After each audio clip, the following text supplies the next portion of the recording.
அந்த குழந்தைய பார்க்கும்போது எனக்கு எதுவுமே தப்பா தெரியலம்மா. அந்த குடும்பத்தை பத்தி உங்களுக்கு தெரியாதும்மா. அவங்களுக்கு இந்த விஷயம் எல்லாமே தெரிஞ்சிருக்கு. பெரிய இடம்ங்கிறதுனால பணபலம் அதிகார பலத்தை வச்சு அவங்க பிள்ளைய காப்பாத்தி வச்சிருக்காங்க. கடைசியில உண்மை வெளியே வந்த சிச்சுவேஷன்ல வெற்றி உண்மையை ஒத்துக்கிட்டு உள்ள போயிட்டாரு. இதெல்லாம் தெரியாம நான் இத்தனை நாள் அவரை நம்பிட்டு இருந்திருக்கேன். நான் தாமா முட்டாள். துளசி வேணாம், அப்படியெல்லாம் நீ எதுவும் யோசிக்காத. கண்டிப்பா வெற்றி அவர் வாழ்க்கையில தப்பு பண்ணிருக்கவே மாட்டாரு. ஆமா துளசி, அவன் ரொம்ப நல்ல பையன். அந்த பிள்ளையால உனக்கு எந்த கெட்டதும் நடக்காதுமா.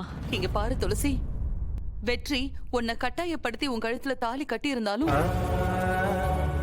அந்த தாலிக்கு ஒரு மரியாதை கொடுத்ததுனால தானே இத்தனை நாள் அந்த குடும்பத்துல நீ வாழ்ந்த.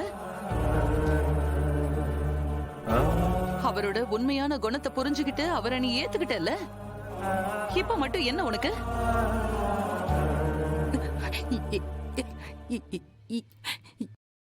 ஏன்னா ஸ்ரீகாந்த் சாவுக்கு காரணமான யாரையும் என்னால மன்னிக்க முடியாது. அவரோட சேர்ந்து வாழவும் முடியாது. அவ்வளவுதான்.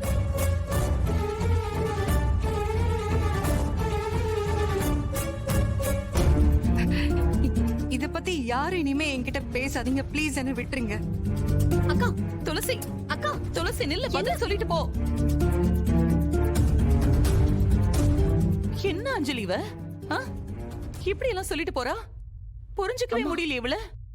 எனக்கு ஏதோ சந்தேகமா இருக்குமா. அக்கா இப்படி ஒரே நாள்ல மாற மாட்டா. ஆமா அத்தை, துளசி வேற ஏதோ கோவத்துல பேசுறாங்க.